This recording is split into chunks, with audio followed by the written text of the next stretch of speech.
Hi, welcome back to Ideas Box. And if this is your first time here, then thanks for dropping by. I'm Jimmy, and today's video is another one of me doing some fencing for our llamas. Our block is 5 acres, but mostly scrub. However, the block next door is about 90% pasture. The block is empty, so we checked with the people who own it, and they said it was okay to put a gate in and graze our llamas on it. This video is of me making the gate and doing some fencing. Anywho, let's get into it.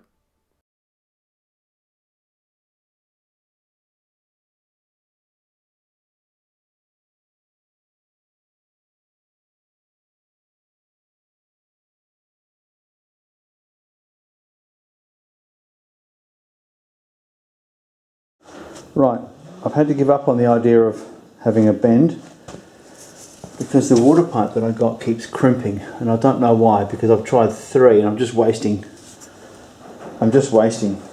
steel tubing, steel pipe. So now they are going to be cut and welded. I've got no choice. I'm not having any luck. And this is a good pipe bender. We use this at the farm that I work on all the time, so there's nothing wrong with a pipe bender, but sometimes you get this water pipe that's quite thin walled and it just doesn't like being bent. I tried putting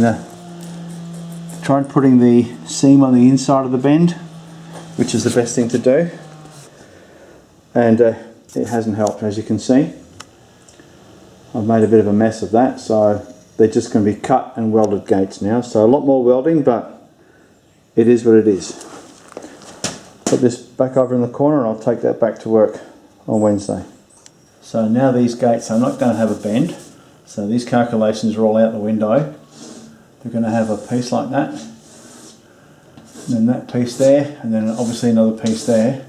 And this one here, looking from above, I'll bird mouth it like that so it sits around the pipe, and then that way you just weld that little bit in there.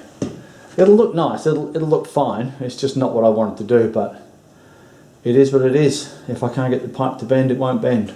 Right, so now I've got to redo my calculations. My squares are 250 by 100, so I want it 7 because I want the gate 1750 long. So what I do is you want that in the centre of your piece of pipe, which is 40, right? So then you go, that's 40. I know that's 40 in diameter. So now I need to work out how long these 2 pieces are that are going to be in between to pick up that frame there. So if you go the centre of that to the centre of that has got to be 1750. So I want this piece here and this piece here on the bottom, and then I'll put the mesh in between, obviously. I want the centre of those 2 pipes to be 1750 apart. So this one here has got to be 20 short of 1750. No, yes, 20 short and 20 short. So what's that, 40 short of 1750, so say 1710. So now I need 2 pieces at 1710, which you then go, okay, I want it to come around there a wee bit so I can bird mouth it nicely. So the dimension there is 1710, but I want it to come about 10 mil there. So I'll put 20 of that back on, so 1730. So I want 2 at 1730. I know it sounds complicated, but if you've done this, you'll know what I'm talking about. So in the end, that's the only wastage I ended up with. That piece which crimped, you can see there, and that piece which crimped. So I mean, that piece there might be usable, but that's basically going in the scrap bin. And I'll put this one back out with the other stuff just in case I need a piece that long. One thing you find when you have to bird mouth a piece of pipe, or 2 pieces of pipe in this case, is you've got to get those 2 bird mouths. Looking from above, the pipe will look like this. And you've got to bird mouth it like that. You can actually just cut it too, that works fine. But you've got to make sure that these are on the same plane compared to the centre of the pipe. Otherwise the whole thing will be twisted. I mean, you can fill it with weld, it's not the end of the world, but it is better if you can do that. So what I do is I get the pipe, I lay it out, and I nick it there with a grinder, and then nick it there with a grinder. And what you can do is you can actually use the join, the seam inside the pipe, to pick up that first one. So that makes sure that your two bird mouths will be lined up along that same plane there in the centre of the pipe. Another thing I do, so if I'm looking at one end of the pipe, this is obviously larger than it actually is. If I'm picturing it being bird mouthed about that big, because that radius of that pipe is like that, the diameter of the pipe is like that, it's got to sit in there like that. What I do is,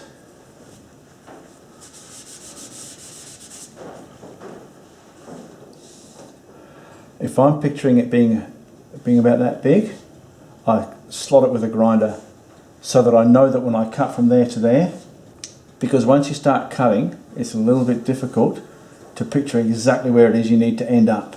So I put a slot there, so the sequence of cuts will be this. 1, and then 2 and 3, to give you the depth of bird mouth that you want.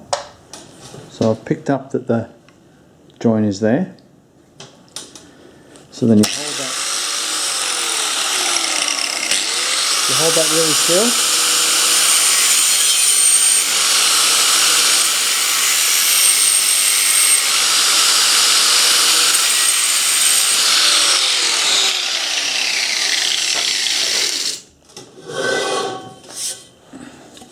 Spin the piece of pipe around. Just eyeball the other end. Yep, it looks like it's pretty good. And then do the same cuts here.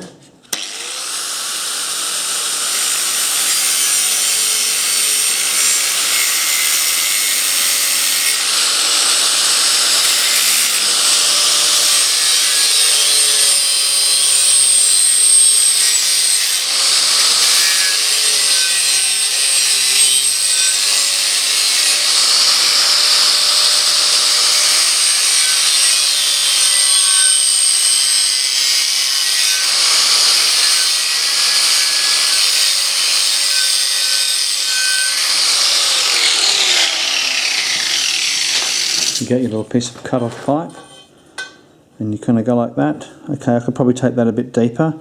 I think I've got enough that I can go a bit deeper just to make it easier to get that weld in there and that weld in there. So we'll do that, see how we go.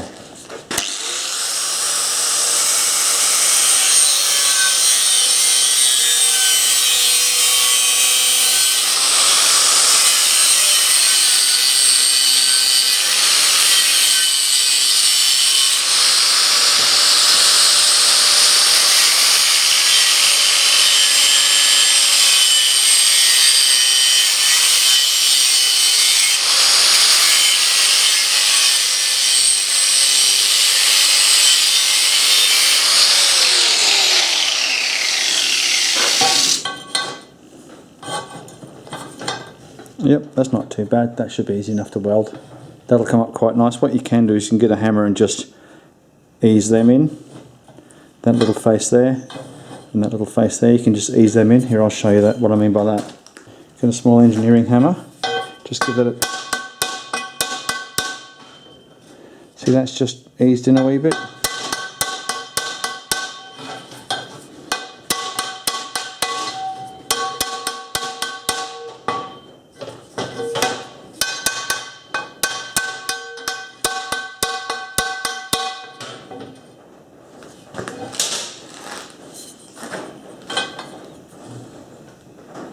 See, that looks quite good there. That'll be quite nice to weld that.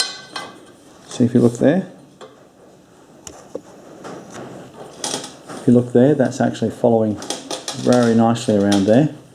You're left with a small gap there, but that's no dramas. Looking back at our diagram, I need the inside of that bird mouth to be 1750 minus 20, so 1730. So I'll hook that on the inside of that bird mouth there. What have we got? There we go. So 1720, oh okay, well that'll work. It just means that the wire will be on the outside of the frame. I've just got to make sure that the other pipe that I cut is exactly the same. It's kind of one of those things that it doesn't matter if it's not perfect as long as both pieces are imperfect to the same degree.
So you see how that curves in.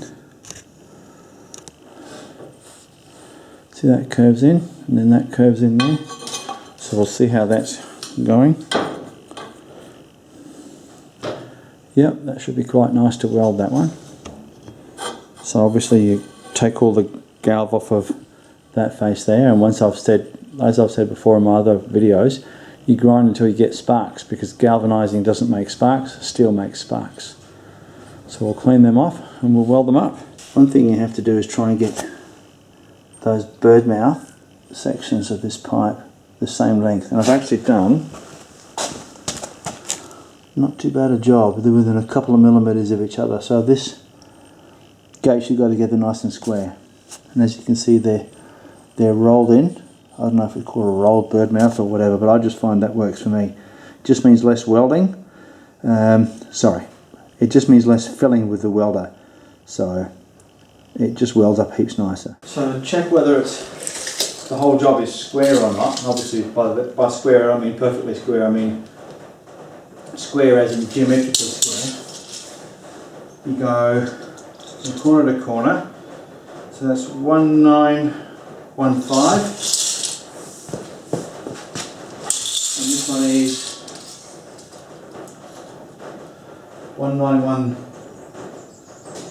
1910, so it's 5 mil out, and it's longer that way, so I have to give that corner a biff. I have to give this corner here a biff to bring it in a wee bit. It shouldn't take much.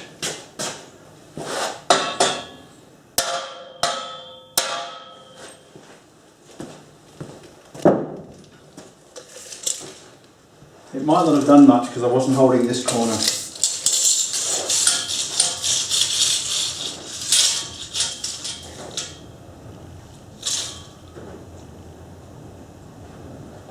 No, it hasn't done anything. So I'll do that again, but I'll get that in that corner. It's 1915.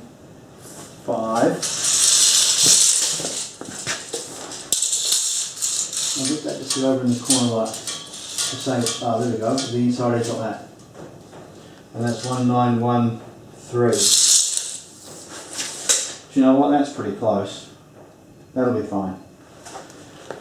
I'll leave it at that. I'll finish welding that now.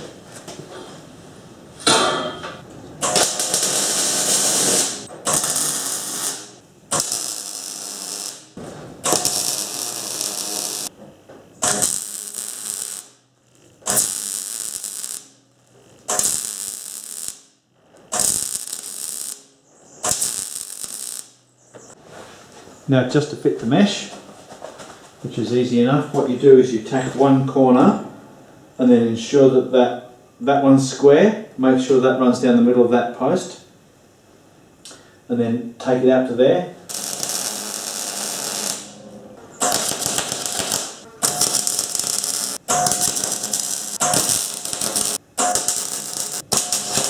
Basically what you're doing is, this is a piece of used mesh. It's not brand new, so you just need to fine tune it, which would be a nice way to put it. So I'm just going to hold that up.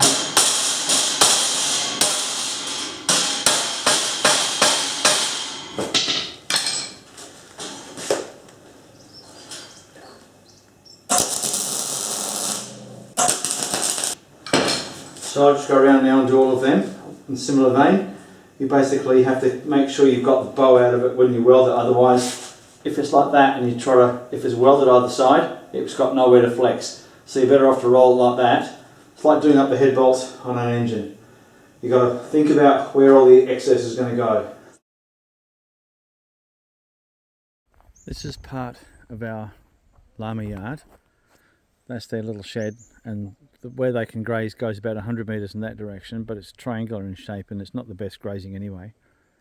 They've got a bit of grazing they can do here, but because this area is subject to their grazing pressures all the time, and the neighbours don't have any animals on their block, in fact there's not a house or anything, so we've spoken to them and they've said it's no problem with us grazing the llamas on their property. So rather than walk the llamas 100 metres in that direction and then about 80 metres in that direction and then 100 metres back this way to get them over to here, we're going to put, I'm going to put a gate in here. So I'll do a box strut about there, then a gate, then another box strut, so we'll see how that goes. And what I'll do is, because this star dropper here has rusted off at the bottom anyway, and who does that? I mean, seriously, who does that? I'm not even a professional fencer and I know that's wrong. So the plan is I'm going to make a gate, then I'll do the box struts, then I'll slide that one along to about there, do the box struts, staple everything, tie all the wires off, then drop that off the wires, and then I'll get rid of that one too. I might have to get the excavator up here to pull that one out, because I'm going to use the excavator to do the posts anyway. So that's the plan for the moment.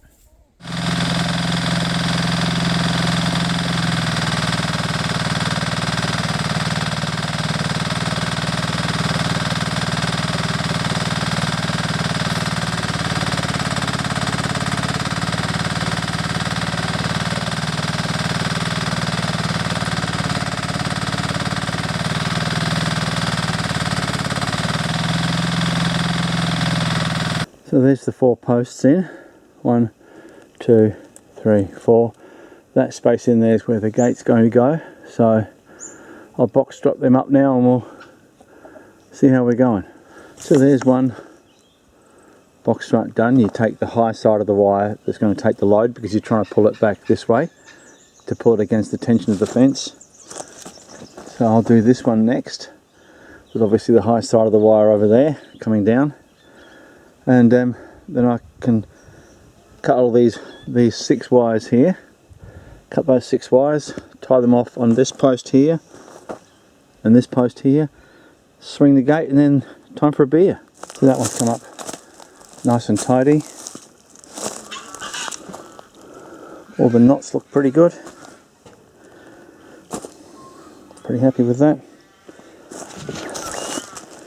It's pretty straight. You're sometimes defined by rocks and tree roots as to exactly where you can put your posts, but that one's not too bad. So I'll do this other one here, hopefully as tidy as that. I'm going to show you the whole tie off from go to woe. This is how I do it. Obviously doing the first wire you have to put the chain around the post, but the subsequent wires you don't have to. You put that on that one there, give it a heave so it grabs a hold of the wire. Beautiful, like a bought one. Then you get your wire strainers. Your wire strainers on the wire, obviously. No point showing you how to do that. If you're looking at how to tie off, you should know how to connect a pair of wire strainers.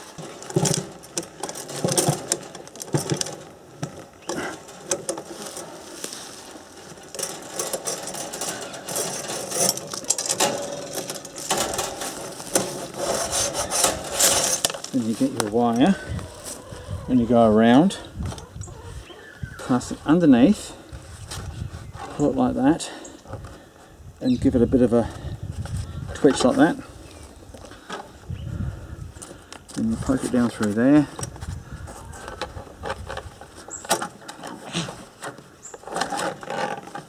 There we go. And once you get it like that, you can line it up with your chalk mark. I've got a chalk mark here. Just push that back to there.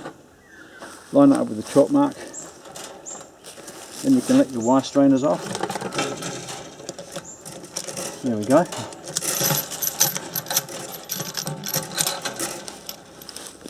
I barely even lost 2 links of tension. And then you go, just tap that up, because now that's the loosest that wire's ever going to be. And then what I do is I cut off about This is purely guesstimation. Cut off about that much wire. Then I use my little homemade wire twitchers, which is just a screwdriver with a ground and a hole drilled in it. But I'm going to make another one. I'm going to make ones with the yellow plastic handle, because this little wooden handle is easy to lose in the grass. There we go, look at that. Beautiful, like I bought one. Anyway, that's how I tie off wires to end posts.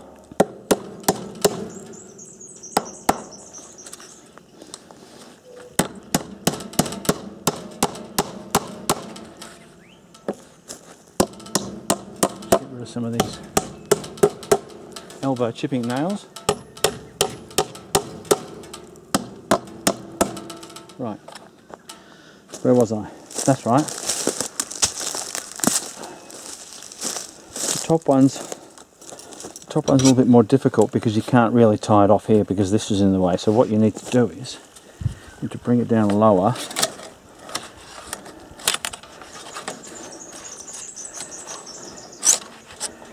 Like that. Kick that over.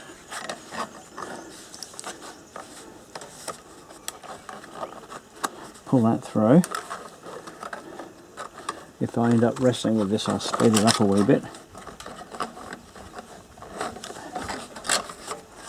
Oh no, there we go. That wasn't too bad at all. Just make sure it comes this side, so when you pull it up, it does that. Then that's got to come back over the top.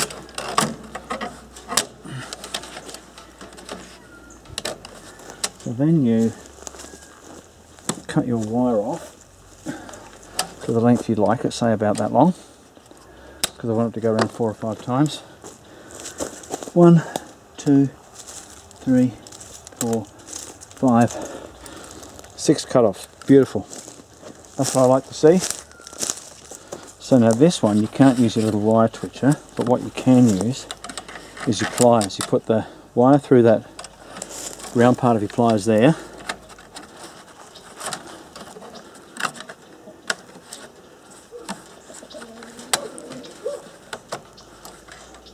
Maybe in the nose. There we go, like that. That does a similar job.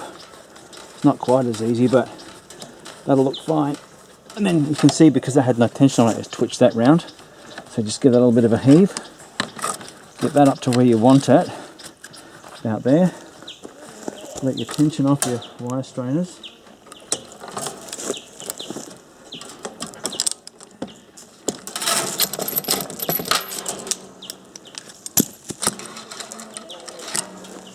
And that's those wires tied off. And sometimes what I do is I'll get a pair of pliers and I'll just get rid of those little kinks. I know it's a little bit pedantic, but it does look a wee bit better. There we go. Let's have a look at that.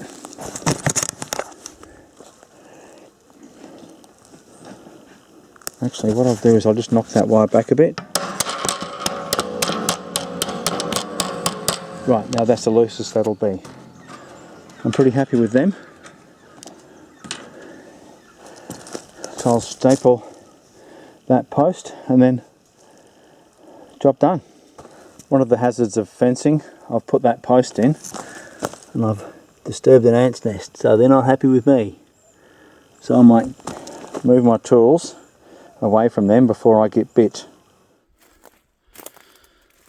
So there's the 2 box struts done. 6 wires either side tied off. I'll probably pull that staple there out. That one there, that ugly staple there, I'll probably pull that one out. So I'll go and get the gate and we'll sling the gate. So that's the gate kind of propped in place. Excuse me while I'm a bit out of breath. It's uphill to here from the workshop, so I've just carried that gate up and some tools. So that's roughly how it's going to look. What I'll do now is I'll go down the bottom corner there, measure where I want the top of the gate, go down, and I'll put the bottom hinge in, and I'll show you that in a second. The hinge sits inside the gate and the bottom of the gate runs on that face there, so you put a little bit of grease on that, screw that in. That supports the bottom of the gate. Then this piece here, which I've also had to modify because it wasn't quite large enough, that screws onto the post. See, I've hammered that so it fits the curve of the post. Then that screws on the post, And yeah, that's the gate hung. So let's see how that goes, shall we?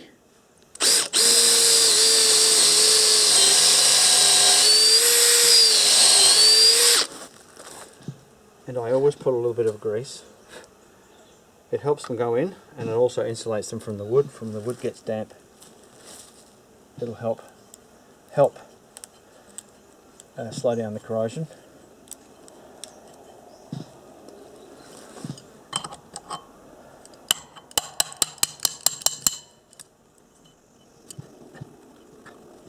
I keep telling myself I'll weld that further out so I've got a hex I can rattle it down with a rattle gun, but it never seems to happen.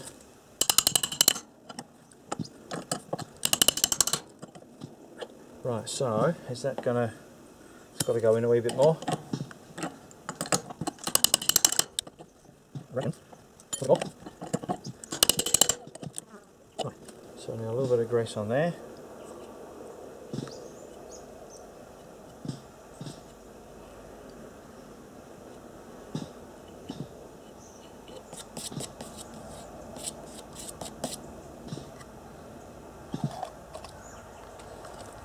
So I'm measuring the gate to work out where to put this top strap hinge, and you want it at the bottom so the llamas can't lift the gate off accidentally. You don't want it at the top because then you've got, what's that, 60mm of travel. So I want that bottom strap at about, well, that's got about 30mm there, so if I said 860. So there is the whole job done. Cleaned up, you can see where the excavator's been. So that one there goes to the northwest, that fence goes to the southeast, and it's not sitting too bad. Because it goes uphill, you're never going to get that point there to match that point there, but it's pretty good. So yeah, that's that job done. Now it's time for a beer. So time to tidy up the workshop. And when I say tidy up the workshop, I mean get one of these down your neck. That's homebrew. That's a lager. I'll make a stout and a couple of different ciders as well. That one's a little bit more bitter than I would have liked, but I don't mind a bit of beer. It was just supposed to be more of a Corona, but it's not. It's quite drinkable. Have a taste. Glug, glug, glug. Nice, isn't it? And it's only about 3%, so you can get a couple down your neck and it's no big deal. Okay, thanks for watching. I hope you enjoyed the video or it helps you with something you're doing. Make sure to click like and subscribe, and don't forget that notification bell too. Well, I reckon that's it for today, so bye for now.